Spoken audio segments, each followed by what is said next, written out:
आज खबर की शुरुआत महाराष्ट्र से होगी, जहां विधानसभा चुनावों में मिली हार में विपक्ष को फिर से ईवीएम का रोना रोने पर मजबूर कर दिया है। राज्य में विपक्षी महाविकास अघाड़ी के सदस्यों ने हाल ही में हुए राज्य में चुनावों पर ईवीएम के दुरुपयोग का आरोप लगाते हुए कल विधायक के रूप में शपथ नहीं ली। वहीं आज सोलापुर जिले के मरकवाड़ी गांव में ईवीएम विरोधी कार्यक्रम ने एनसीपी प्रमुख शरद पवार ने फिर से अब ईवीएम पर सवाल उठा दिए। हालांकि इस पर कल जो सवाल थे वो आदित्य ठाकरे पहले भी उठा चुके हैं, जिन्होंने ये कहा आज शरद पवार ने कि चुनाव होते हैं लेकिन कुछ जीतते हैं कुछ हारते हैं, लेकिन हाल ही में संपन्न हुए महाराष्ट्र के चुनावों में लोगों को चुनाव प्रक्रिया पर संदेह है और मतदाता आश्वस्त महसूस नहीं कर रहे हैं। वहीं अब महाराष्ट्र में विपक्ष द्वारा फिर से शुरू हुए ईवीएम विरोधी राग ने पक्ष विपक्ष के बीच राजनीतिक बयानबाजियां तेज कर दी हैं। आइए इस खबर का पक्ष जानते हैं।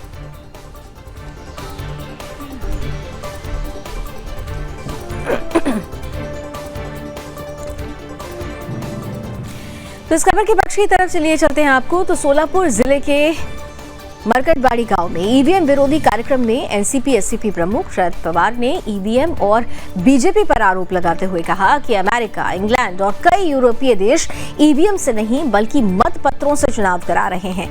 जब पूरी दुनिया में मतपत्रों से चुनाव हो रहे हैं तो हम क्यों नहीं ऐसा करते। वहीं शरद पवार द्वारा लगाए गए आरोपों पर एनसीपी नेता जितिन गाभाट ने कहा कि हमने मरकटवाड़ी के लोगों को कुछ नहीं बताया, पर ये सब गांव द्वारा तय किया गया था। यदि आप लोकतंत्र पर भरोसा करते हैं तो उन्हें रोकने की क्या जरूरत थी।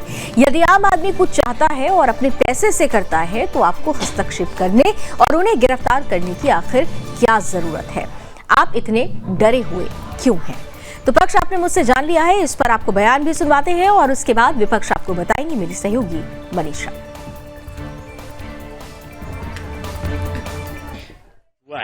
हमने तो मार्केटवाड़ी के लोगों को कहा नहीं था कि तुम खोल लो, वो गांव ने डिसीजन लिया, गांव ने यंत्रणा खड़ी की, सब वो गांव ने किया।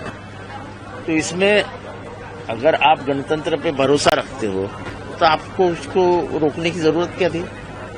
आम आदमी अगर चाहता है और वो खुद के पैसे से कोई काम करता है तो आपको क्या जरूरत है उसके बीच में जाने की, उनको अरेस्ट करने की क्या जरूरत है।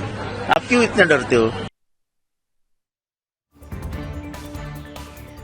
चलिए अब बात करेंगे विपक्ष की, जहां पर एनसीपी प्रमुख शरद पवार द्वारा ईवीएम विरोधी कार्यक्रम आयोजित करने पर महाराष्ट्र बीजेपी प्रमुख चंद्रशेखर बावनकुले ने कहा कि शरद पवार को हार स्वीकार कर लेनी चाहिए। इन चुनावों में उन्हें बहुत बड़ा नुकसान हुआ है। लोकसभा चुनाव में उन्हें जिस तरह से झूठ बोल रहे थे उसे लोगों ने नकार दिया गया है। और आपको ये भी बताते चले कि पवार साहब मरकटवाड़ी गए हैं और उनकी उम्र के व्यक्ति उनसे झूठ बोलना उन्हें शोभा नहीं देता। महाराष्ट्र उनका सम्मान करता है। मरकटवाड़ी में कई चुनाव हुए हैं, महाराष्ट्र में कई चुनाव ईवीएम पर हुए, लेकिन उन्होंने कभी भी चुनाव को खारिज नहीं किया।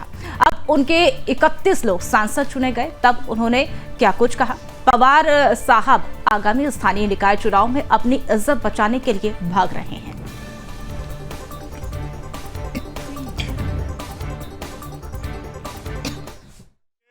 शरद पवार साहब, इन्होंने हार स्वीकार कर लेनी चाहिए। उनका बहुत बड़ा नुकसान ये चुनाव में हुआ। उन्होंने जिस प्रकार से झूठी बातें कही लोकसभा चुनाव में, वो झूठी बातें जनता ने नकार दी। और मार्कटवाड़ी में जो पवार साहब गए हैं, उनको ये उम्र में इस प्रकार से झूठी बात कहना उनके उम्र के हिसाब से अच्छा नहीं है। महाराष्ट्र उनका सम्मान करता है और जो बातें वो कहते हैं, अनेक चुनाव मार्कटवाड़ी में हुए हैं, अनेक चुनाव महाराष्ट्र में ईवीएम पर हुए हैं और ऐसे चुनाव को उन्होंने कभी नकारा नहीं।